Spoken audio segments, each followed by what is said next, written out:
A man who just got a massive win over Arkansas. Didn't cover, though. Yikes. Only won by 3, not 20. So was it an actual win? You tell me. I don't know. And this weekend has the third Saturday in October, a massive game against Tennessee at home. Ladies and gentlemen, 7-time Coach Nick Saban. Yeah. How you doing, Coach? Great. How are you doing? Only won by 3. That's a loss. How are you doing this week? No, I'm joking. Let's talk about that Arkansas game. What did you learn from your team in that win? Got close. Got hairy. What did you learn from the boys down there?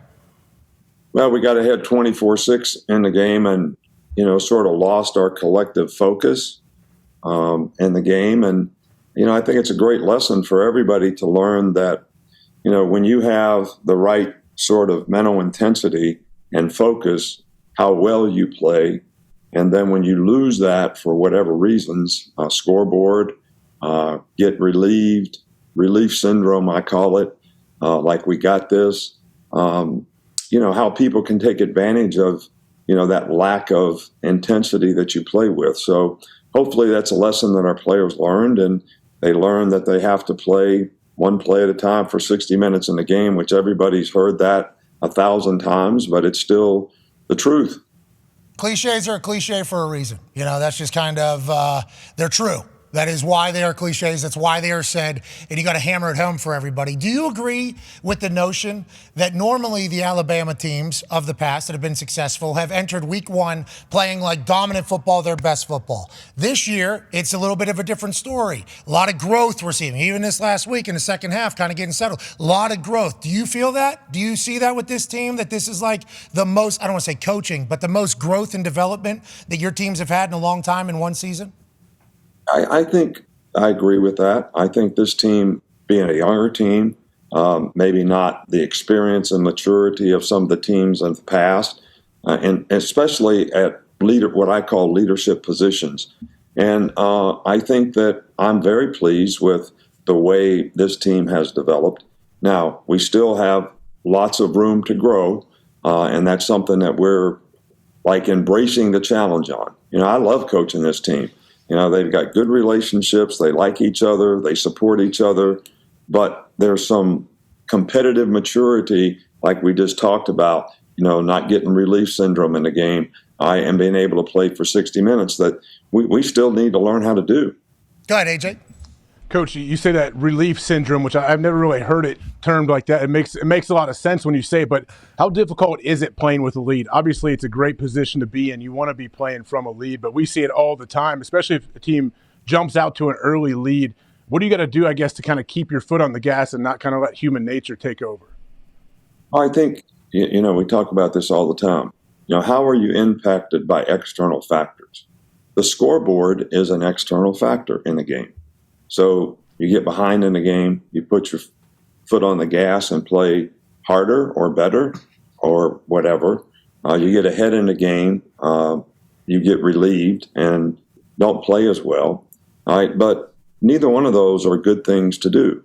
If you're trying to be the best player that you can be, who you're playing against, what the team's record is, what the score in the game is, none of those things should really matter.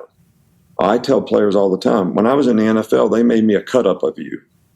I didn't know who you were playing against. I didn't know what the score of the game was, but I was evaluating how you played every play in that game. So if it's your goal to be the best player you can be, so maybe you have an opportunity to develop a career as a football player, why would you let any of these external factors impact and affect how you play, how you focus, how you keep mental intensity and energy up to be the best that you can be? I don't. So that's one of the ways that I do it. It's the most common way to do it. Yeah, hey, always talking about people's money or future money is a good way, to kind of get to the bottom, especially if that is potentially a goal or a dream to change an entire generation for your family.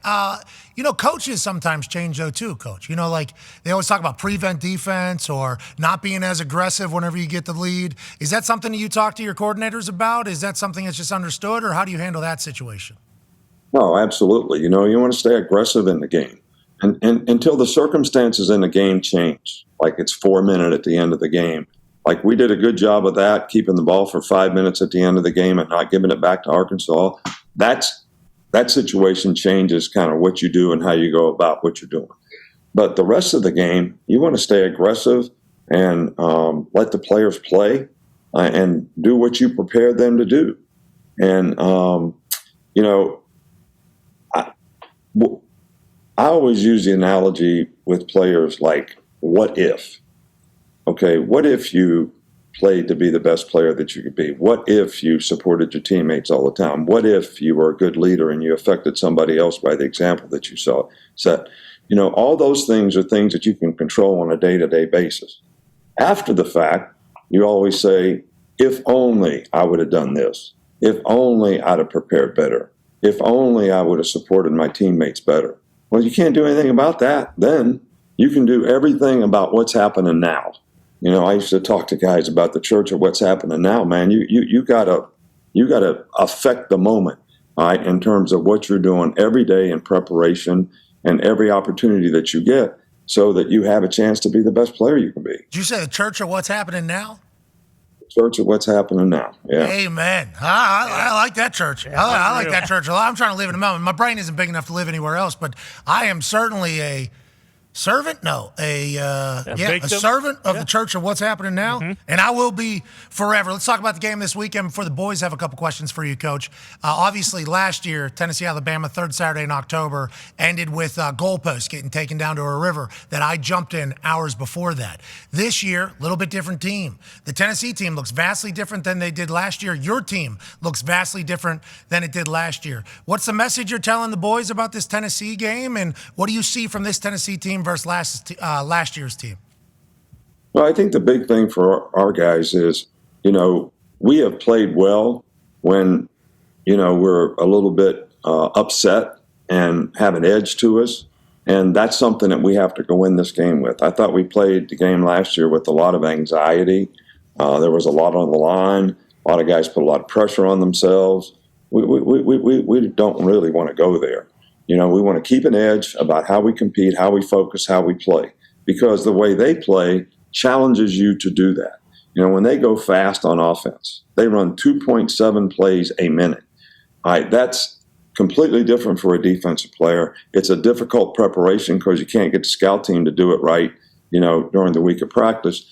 And they're going to go fast, and you have to be able to get lined up on defense and not make mental mistakes and be able to execute and do what you do.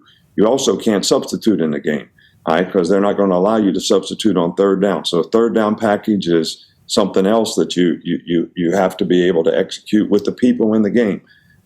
Their defense is very aggressive. They got good pass rushers, and we're going to have to do a good job of controlling the ball, try to keep it away from them some, all right, so they don't run 100 plays in a game.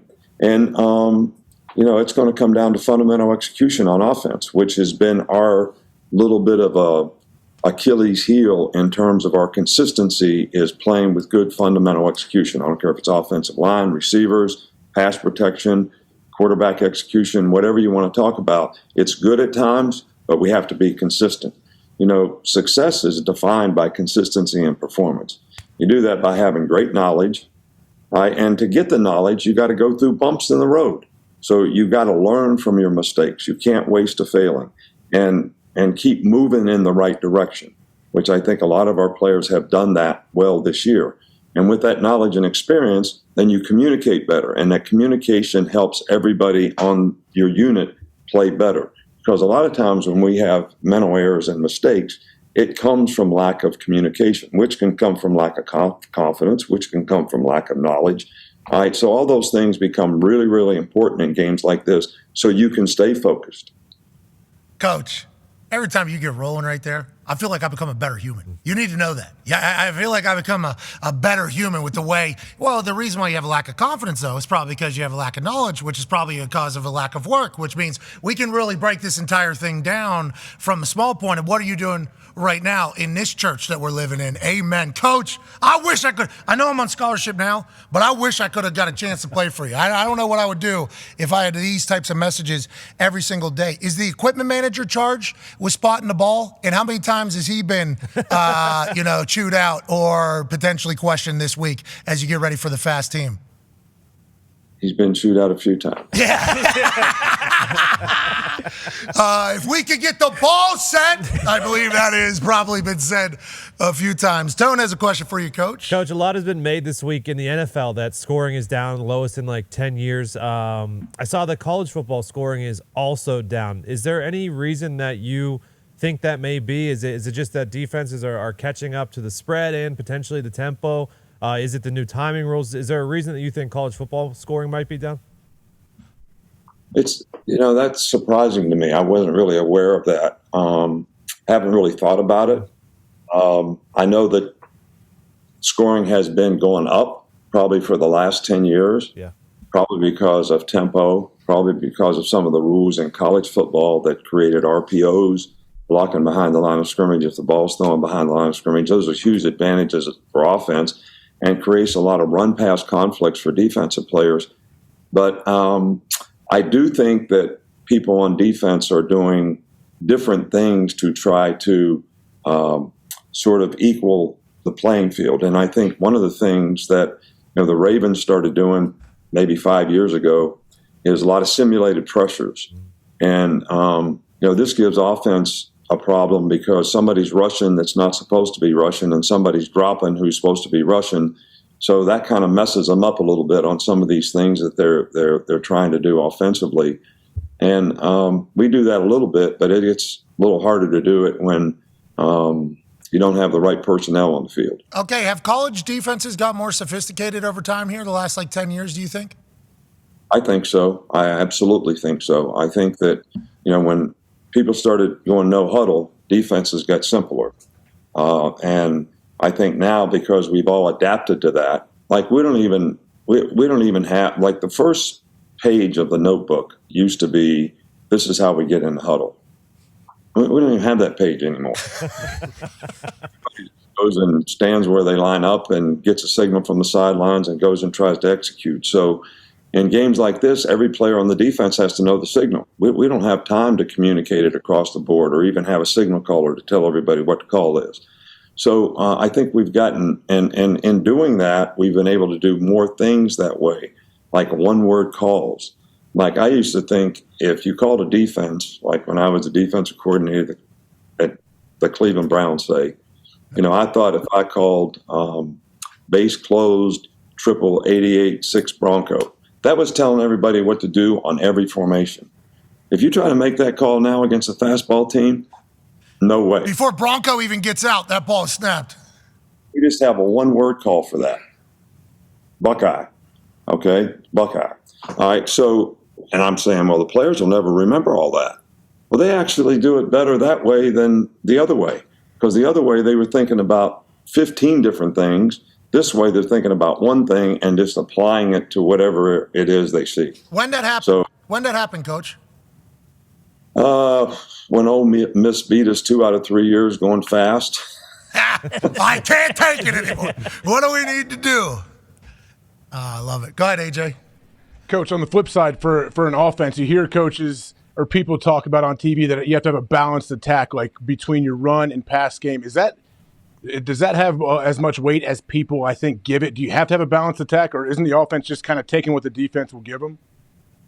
Well, I think that ideally you would like to have a balanced attack, because the whole philosophy behind that is the run game is going to help the pass game. The pass game is going to help the run game. So if you have that balance, that's going to be a good thing. But I do agree with you that you really do have to take what the defense gives you. And you don't want to run negative plays into bad looks. So the more you can eliminate that through having the right call, whether it's run to pass or run to run, that obviously helps, a lot. So, but I also think on offense, you have to feature the players you have. On defense, you have to play a system because it has to adapt to a lot of things, a lot of different offensive things that you're going to see. But on offense, you have to do what the players you have can do and feature the talent that you have. And if that requires passing the ball a lot because that's the kind of team you have, then to me, that's what you should do. If you have a big old offensive line and people are going to play nickel defense all the time and they're small and you can run it, then that's what your team can do. That's what you should do. So on offense, you have to feature the talent that you have. The thought of you looking at Derrick Henry before every single game and then looking at the other team and just going, yeah, we're going to run the ball. We should. I mean, they can't tackle the guy. That's a good thing. Let's talk about your quarterback. We do this every single week, and I think I have enjoyed kind of the flow of the season for Mr. Milroe because of, how he performed. Then the benching happens against USF. Then he comes back. You see great leadership out of him. You see great confidence out of him. The conversation about him was like, okay, this is old school Alabama football, just like it was when Trent Richardson was there, just like when Derrick Henry was there. They're going to be pounding the rock. Now this dude's throwing for 300 yards. He's opening up the pass thing. The deep ball is like one of the most explosive plays you guys have, and it happens in abundance. What have you learned from him, and how much more growth does he have this season, you think, as the Alabama quarterback? No, I think Jalen has done an outstanding job of communicating, showing leadership, with his teammates. I think his teammates have grown confident in him, which I think is important. It'd be important to all of us if we're playing on a team that everybody believes in you, trusts in you, you have great relationships with the people that you're playing. I think, that creates a lot of positive things. And I think that has developed for us offensively. I think it's developed with the passing game. We still have things to clean up. We could still be a little more consistent in the passing game, but we have made a lot of explosive plays. And I think that's something that we want to continue to be able to do. But to, AJ's point before, when you run the ball effectively, those explosive plays sometimes are out there for you to get because of the way they're playing you on defense. Yeah, it feels like everybody's kind of hesitant because they're scared to death that Milroe is going to do his thing, and then all of a sudden that leaves a lot of time for your weapon. You got speed. Hey, we got speed. Not as many big names at wide receiver, but we got some speed that's been able to be exposed to some defenses. That's good. Hey, Coach, they counted you out, didn't they? Hey, they counted Alabama out just a few weeks ago. Now we're growing. That capability gap is getting smaller and smaller and small. Favored by 8.5 this weekend. You don't win by that, everybody thinks you're a loser. Ty has a question for you, Coach. Yeah, Coach. Post game, you made a comment. It was something to the effect of like, we need to learn how to beat teams and not just win games. But I'm just curious, like, do you take any solace or comfort in the fact that your team does know how to win close games? Because I feel like that is a trait that all great teams possess. Yeah, I think that's true. I think our team is showing great resiliency in being able to win games. And I think that's really, really important. And I wouldn't trade that for anything.